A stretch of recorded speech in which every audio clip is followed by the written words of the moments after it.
Kanko keessa teessa barramaan gargar nu baase bultii jaarannee facaase yoomiyyuun badduuna keessa onnee kanko keessa teessa barramaan gargar nu baase bultii jaarannee facaase.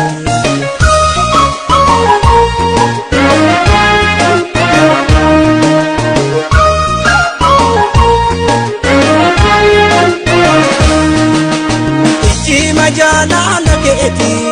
kanaa gubuu keessa kooti dhugaan si jaallaa onneerra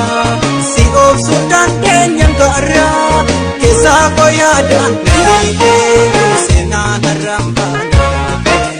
keessaa koo yaadaan galiitee seenaa narraan baanaa rakkoorraan nu seentee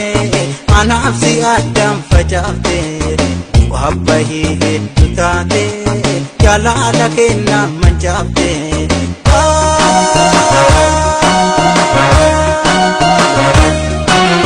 naraase dambanii jaalala halkanii guyyaa deemala kaadhabaaf yoo waadaan cabe obsa jaalalaan dandage yoomillee abdii kutuu sirraa yoo lubbuun jedhamne holgaraa yoomillee abdii kutuu sirraa yoo lubbuun jedhamne holgaraa naraase dambanii jaalala halkanii guyyaa deemala kaadhabaaf yoo waadaan cabe obsa jaalalaan dandage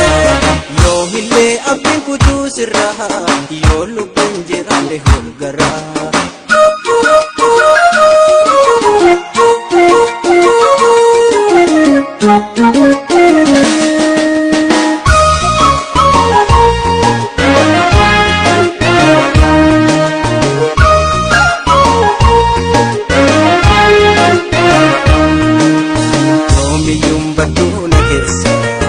Onnee kanko keessa teessa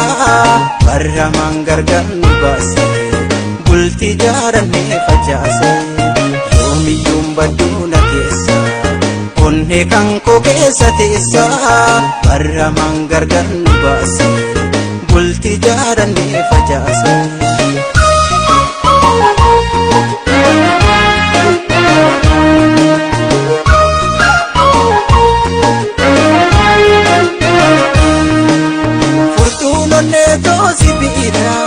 Kanaaf shoorarkaa hojiidha abdii kuteen beeku si'irra fagaattee deemtuus na bi'idha kururtannee yaadda keetii yoo dhufta balbala kururtannee yaadda keetii yoo dhufta balbala subii jaalalaan na diitee ata akkamiin na obsiitee. Imimman harcaasa suuraa kan keewdu rakkaasa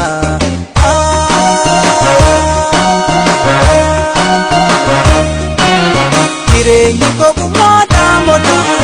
onneetu yaadaan laalata haamilaaf karaan dheeratu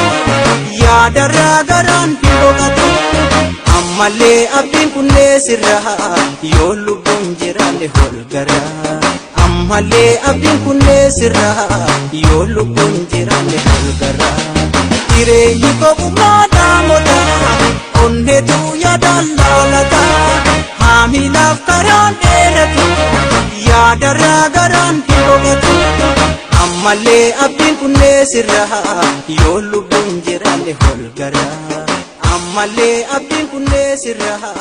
yoo lubbuun jiraanne holgaraa. Ammallee abdiin kunnee sirraa yoo lubbuun